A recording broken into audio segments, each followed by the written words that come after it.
woman, a savior in a time of need. Woman, woman. Good day, and you're welcome once again to She World. I know you've been wondering what's She World. Well, She World is a space where we celebrate women that have risen in their careers, their homes, their businesses, their lives, where they're going to be taking us into their world. And they will be making us understand what purpose is, what power is, and what strength is all about. And that is why we are here for you. This is your world. This is She World. And I am Adetoke Olaleye. Yes, today on the show we have a trailblazer, a woman with purpose, strength. She's going to take us into our world. I won't spill the beans just yet. However, we will also be having a feature. And the feature is going to be talking about something unique. We tagged it the She Closet feature. We'll be talking about different clothes you can wear for any kind of occasion. So get it locked. And also we'll be having a box swap. A very sweet question we'll be taking to the streets to ask people about their opinion on that topic, so you need to stick with us. However, on the show today we'll be starting with the interview segment. We have a trailblazer today who will be taking us into a world. She is a phenomenal woman. She's a woman who has made us understand that you need to have power, you need to have that confidence, you need to have that clarity about who you are and what you want to do. And she's our guest on the show today. She's a trailblazer, like I said, in surveying and geoinformatics. She's in a world where men strive. How did she stick to be there and survived?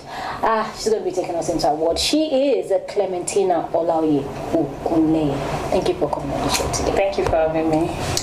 Yes, I know people will be wondering how did you get into surveying and geoinformatics? But before we get into that, take us into your world growing up. Was it that you were surrounded by men? You had brothers that you said, okay, that you had to be so comfortable being a surveyor and going into geoinformatics? Thank you so much. I'm the third one of four. Wow. I have two elder siblings, a female. Okay. And then I have a brother. That's my junior brother. Okay. So growing up, I had two sisters before me. So we're three girls and one boy. So I did not grow up with male. But then I found myself in a field where everybody says, oh, surveying and geoinformatics is a field where men are supposed to thrive. Like, it's not meant for women. So what am I doing there? So I always wanted to be a civil engineer. Growing up, I just want to be on the field. I love exploring. I mean, I love how beautiful the roads are, bridges, site work, anything field. I love it. And then I'm like, okay, I have to be a civil engineer. Unfortunately, I mean, when I gained admission, my chemistry was outstanding, so they had to choose another course. And I chose surveying and geoinformatics. They said, oh, it's related to civil engineering, and I'm like, oh, it is?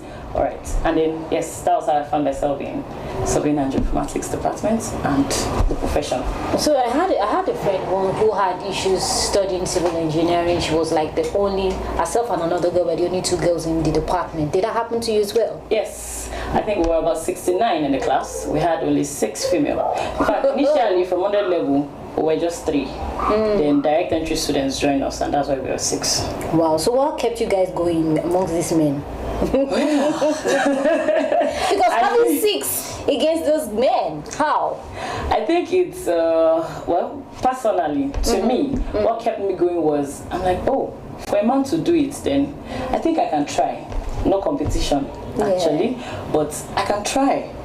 I mean, if it's strength, once I know that I can no longer go further, then I take a break. I don't continue. But the men were so accommodating. They were ready to help. They were ready to teach. And even if it's to carry heavy stuff, even when I'm like, oh, let me carry it, they're like, don't worry, don't stress yourself.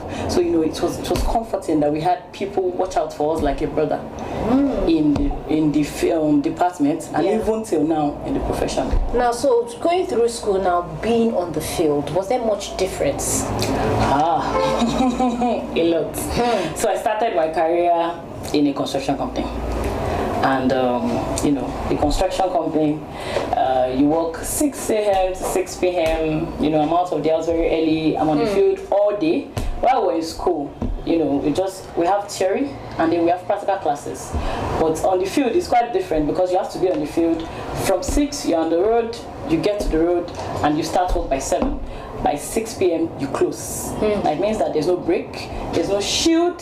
You would not have the opportunity to go to the office except you have office work to do, which might not last for a few hours. So most of the time, like 95% of, let's say 98% of the time, we are on the field all day. Come rain, come shine. So there's a difference. So there's no point where you had to say to yourself, did I make a mistake doing this job? Well, there were times like that. I wouldn't lie, there were times like that. But what kept me going was, I mean, it's an interesting profession and it's something I want to be a part of. You know, like I mentioned earlier, I love, I love to explore and that field gave me that.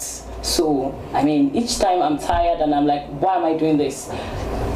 The fact that the following day I'll still have to explore something new each day, I'm like, then I have to do this. So that kept me going. Now, for you to be able to move from that to now being a married woman, how were you able to blend that in?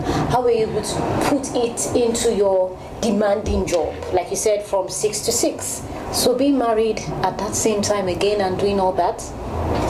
Well, let me give kudos to my husband because he's a very understanding person. Like, he's also, he's a civil engineer, so he understands how the profession works, and he's the type of person that wants his woman to thrive. He gives me all the support. So even when I have work to do, he has work to do also. We communicate, and even when it comes to the house chores, he's always there to help. Like, we work together. So even when I have difficult projects at hand, I consult him and he's always ready to help. So it's made it easier for me.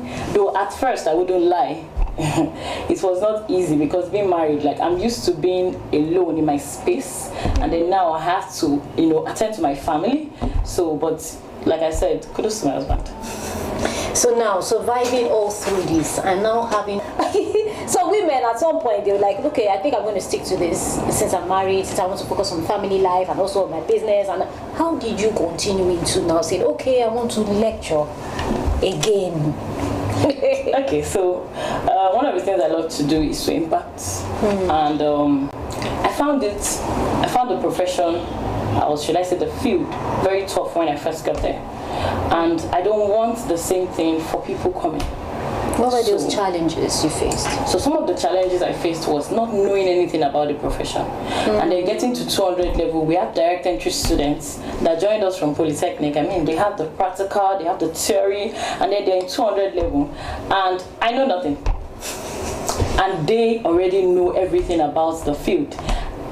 I remember talking to my mom about it, and I'm like, Mommy, I think I'm going to change my field. My mom said, no.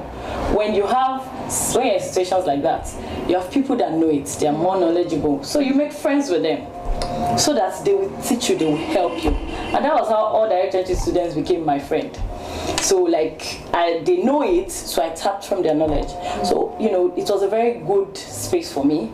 And that was one of the reasons why I decided to lecture. Aside from research, I said I like to explore. So research is something I love because, of course, I want to know what's the next big thing. I want to be a part of the next big thing. And I want to know why. I'm very curious. I want to know why this is this and why this is that. So that's, the first reason on research. Then also to lecture, I love, when I impact knowledge into those coming. I don't want them to have the experience that I have already had. Now, we have students, like you said, a lot of students, there's a time you yourself, you had a lot of pressure. And we have students too who go through this pressure in school. They're overwhelmed. So what's based on your own experience, what's the message you can give to them as a woman to them? Well, I'll just tell them to keep pushing because with time, they'll find a way to balance it. It might be tough at first, it might be very difficult, but there will be a balance at some point. Some people that have this kind of pressure, they have this procrastination that keeps going on and on. So how were you able to fight procrastination and reduce the pressure? Because these are things that women out there are going through. They have procrastination, they have pressure all around them, taking care of the family, taking care of themselves, and even their extended family as well. So how do you fight procrastination? How did you rise as a leader to be able to tell even your students that they can be okay when it's not okay? Right, thank you. So what I do most times is I have a stick note. I write my itinerary for the day and things I hope to achieve each time. And then there's something I do, I call it a retreat. When I know that my brain is oversaturated, I am exhausted, I'm tired, I take a recess, time to reflect on what I have done and things I hope to do. So, you can always do that. I tell my students that they can always do that. You are allowed to rest. You are allowed to take a recess and then you start again. But don't procrastinate. Write it down. Put it down. So that will serve as a reminder each time you want to do something. Okay, of course we'll be talking with our guest who is a trailblazer in surveying and geoinformatics, and she's a lecturer as well. And she'll be taking us into our world, making us know that you have power, you have purpose, you need to have clarity in all that you do as a woman. She is Clementina Olawiye Ogunloye. Of course, we'll be going on a break, but we're going to talk about her feature. Like you said, the feature is going to be on she closets. Yes, that nice top, that nice trousers that you can put together to have a nice look is what we'll be talking on, and also the bottom. Stay with us.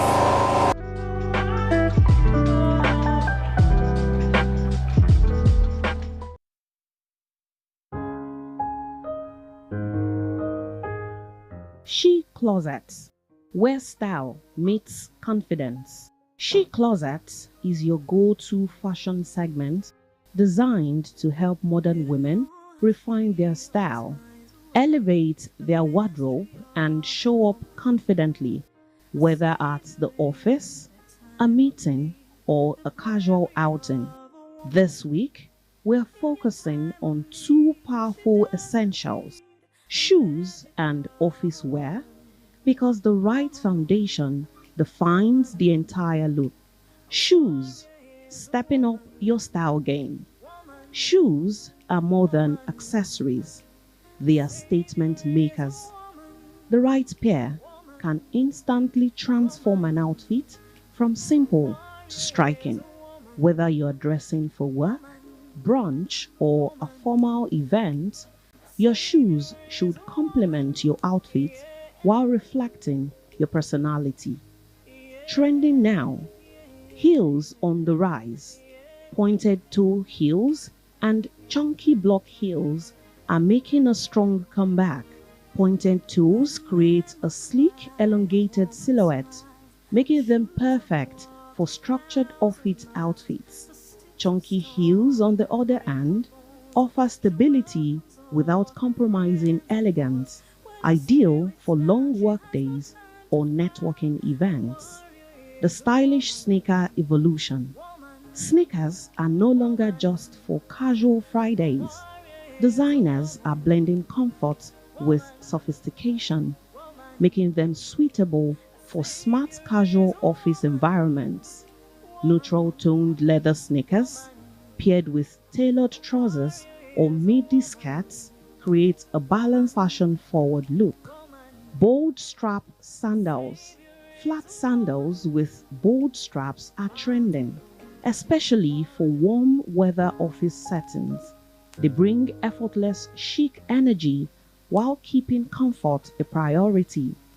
When styled correctly, they can look polished rather than overly relaxed. Styling tips for impact. Balance is key. If your outfit is bold or patterned, opt for neutral shoes.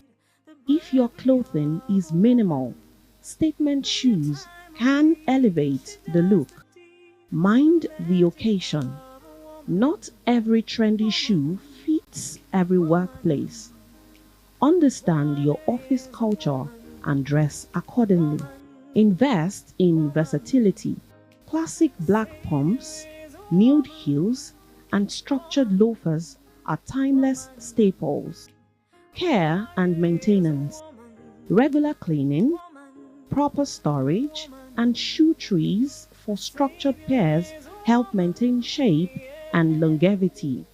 Office wears, professional and polished. Dressing for work is about more than looking professional. It's about expressing confidence, competence, and individuality. Modern office fashion embraces structure with personality. Wardrobe essentials: tailored trousers. A well-fitted pair of tailored trousers instantly sharpens your appearance. High-waisted styles elongate the frame, while wide-leg trousers create a powerful contemporary silhouette. Pair with a crisp shirt or a soft blouse for balance.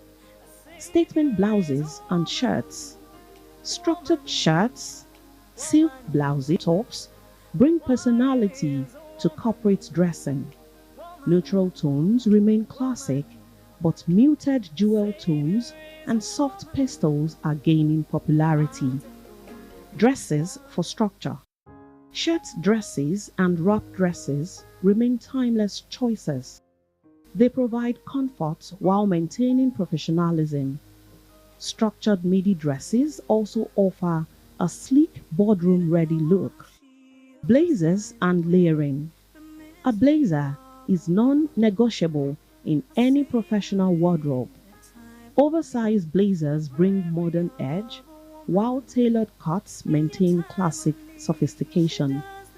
Layering adds dimension and polish. Pay attention to fit. Keep accessories minimal but intentional. Neutral palettes offer versatility, while one bold piece adds character. Confidence is your strongest accessory. Wear every outfit with purpose. Style is not about following trends blindly. It's about understanding what works for you and owning it. With the right shoes and thoughtfully styled office wear, every woman can step into a day feeling powerful, polished, and prepared.